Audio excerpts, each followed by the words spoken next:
Namaste, friends. We are at the pre-GJS media briefing and also a historic occasion when GJC launches, unveils its new logo. Join me in welcoming Chairman GJC, Mr. Rajesh Rokre. Namaste, Rajesh भाई.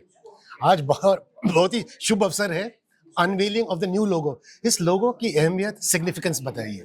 देखिए, ये लोगो मतलब ये कहूँगा कि ये आज की ज़रूरत थी और मैंने हर बार कहा है, परिवर्तन संसार का नियम होता है और जिस तरीके से इंडस्ट्री में अभी जेनजीज हमारे साथ जुड़े, अभी यूथ जुड़ा हुआ है, तो ये काफ़ी इंडस्ट्री से मांग आ रही थी कि हम एक नई आइडेंटिटी, नए लोगों के साथ हम लोग अपने आप को प्रस्तुत करें इंडस्ट्री के सामने, क्योंकि अभी युग चेंज हो चुका है, अभी कॉर्पोरेट युग आ गया है, तो हर चीज़ एक नीट एंड क्लियर लगती है. तो वो हमने अभी यहाँ पे हमने साइंटिफिकली भी इस लोगों के बारे में हमने जानकारी ली. तो जो हमें लगता था कि इससे हम लोग ने अपने आप को चेंज करना चाहिए, तो साइंटिफिकली फाइनली ये लोगो हमारे पास चेयरमैन अशोक भाई मीनावाला और हमारे वाइस चेयरमैन अविनाश गुप्ता जी के बहुत एफर्ट के साथ ये हमने फाइनल किया है. और जीजेएस के जस्ट पहले इसे लॉन्च करने के पीछे कारण भी यही था कि अपने आप को हम लोग अपडेट हो गए हैं, अपग्रेड हो गए, ये हम लोग पूरे इंडस्ट्री को बता सके. और इसमें जिस तरीके से उस लोगो को डिजाइन किया गया है, उसमें एक डायमंड भी है और डायमंड के साथ साथ एरो ऊपर जा रहा है. तो वो एरो ये दिखाता है कि हम तरक्की की ओर जा रहे हैं. तो ये एक सीधा सिंपल एक मैसेज हमारी इंडस्ट्री के लिए. और आज मैं बहुत खुश हूँ कि मेरे चेयरमैनशिप किया, क्योंकि एक चेयरमैन जब कोई बनता है तो 2 साल का समय होता है और मेरे चेयरमैनशिप के इसमें एक नया लोगो मैं इसे हमारी इंडस्ट्री के सामने जब रख रहा हूँ, तो मैं इसके लिए बहुत ज़्यादा खुश हूँ. राजेश भाई, हम आते हैं करंट इंडस्ट्री स्टेटस पे. वॉलिटिलिटी है, जियोपॉलिटिकल क्राइसिस है और बहुत 2 साल पहले आपने बोला था there is no point discussing, ये आते जाते हैं. लेकिन इस माहौल में ट्रेड एंड कंज्यूमर माइंडसेट के बारे में जरा बताइए. देखिए, जिस तरीके से गोल्ड के रेट वोलेटाइल होते हैं, तो मैं ऑलवेज कहता हूं कि गोल्ड के रेट अगर वोलेटाइल नहीं होंगे तो उसके तरफ अट्रैक्शन खत्म हो जाएगा. गोल्ड जब बढ़ता है तो लोगों का देखने का नजरिया उसकी तरफ बढ़ता है. गोल्ड के रेट बढ़ते हैं तो लोग ये सोचते हैं कि हाँ चलो यार, ये इंडस्ट्री बहुत ज़्यादा रिटर्न भी दे रही है. और मैं हर बार कहता हूं कि हमारे इंडस्ट्री में गोल्ड का सांस्कृतिक महत्व है, धार्मिक महत्व है और ये दोनों के कारण व्यापारिक महत्व बहुत बढ़ गया है. अब व्यापारिक महत्व की जब मैं बात कहता हूं तो रिटर्न हमें क्या मिलता है, क्योंकि पहले गोल्ड को सिर्फ और सिर्फ यूज करने के लिए सोचा जाता था, लेकिन एज अ इन्वेस्टमेंट भी एक एंगल इसके साथ जुड़ गया है. और मैं देख रहा हूँ जैसे जैसे सोने के भाव बढ़ते जा रहे हैं, व्यापार बढ़ते जा रहा है, तो ये इसके लिए मैं कभी भी, कुछ लोग सोचते हैं कि भाव बहुत बढ़ गया इस वजह से शायद व्यापार नहीं होगा. बिल्कुल नहीं होगा.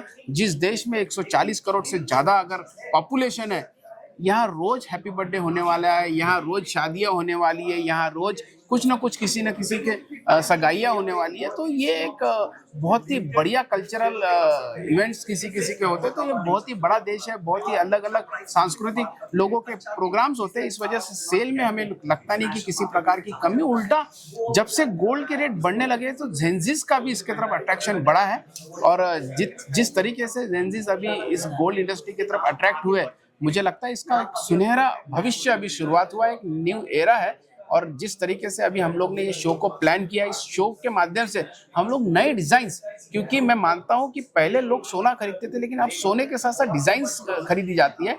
तो सही समय पे सही डिजाइन्स होना ये बहुत ज्यादा जरूरी है. और इस शो के माध्यम से अक्षय तृतीया जैसे बड़े मुहूर्त पे सही डिजाइन्स और सही आपके स्टोर पे अगर आ जाती है तो आपका सेल 100% बढ़ेगा. तो अभी आते हैं जीजीएस शो पे. आप तो आशावादी है ही राजेश सर, तो what are the expectations from the GGS show and also for Akshaya Tritiya? देखिए, ये शो की टाइमिंग सबसे ज़्यादा मायना रखती है. और जब ये शो प्लान किया गया है तो ये देख के ही प्लान किया गया था कि अक्षय तृतीया और वेडिंग सीजन इसे कॉम्प्लीमेंट करे. और रिटेलर्स को भी एक छत के नीचे में अगर सभी एग्जीबिटर मिल जाते हैं तो उससे बढ़िया कुछ नहीं होता. मैं खुद एक रिटेलर हूँ, इस वजह से मुझे अगर एक छत के नीचे सब डिज़ाइंस अवेलेबिलिटी मिल जाती है तो मेरे लिए बाइंग बहुत इजी हो जाती है, मेरा समय बचता है. और उस सब चीज़ों का हम लोग यहाँ ध्यान देते हैं. और माइंडस्पीक जैसे सेमिनार्स हम लोग यहाँ करते हैं, जिससे कि हमारे इंडस्ट्री के जो नए लोग हैं जो कई जगह अटक जाते हैं, उनको लगता है कि हम लोग इसमें बढ़ नहीं पा रहे या हम लोग अपने आप को एज अ कॉर्पोरेट काम नहीं कर पा रहे। फिर उसमें 3 चीजें होती है, किसी को फंड मैनेजमेंट का प्रॉब्लम होता है, किसी को स्टॉक मैनेजमेंट का प्रॉब्लम होता है, किसी को स्टॉक मैनेजमेंट का प्रॉब्लम होता है। तो तीनों मैनेजमेंट हम यहाँ सिखाते हैं और ये इंडस्ट्री ऑर्गेनाइज हो उसके लिए हम लोग दिन और रात काम करते हैं। और इस शो के माध्यम से हम अपने परिवार से मिलते हैं और जिस तरीके से महाराष्ट्र गवर्नमेंट में विजिलेंस कमेटी बनी है, तो वो विजिलेंस कमेटी अभी देश में बने, इसके ऊपर हम लोग काम करते हैं। और जो मैंने पूछा था, expected sales on Akshaya Tritiya positive? बिल्कुल, मुझे लगता है कि लास्ट ईयर जो हमने सेल किया उससे कम 10% ज्यादा सेल अपेक्षा होना चाहिए, ऐसा मुझे लगता है। तो अभी आशावादी राजेश सर को एक आखिरी question, very macro question sir. During the middle east crisis the attacks on Dubai shook the market.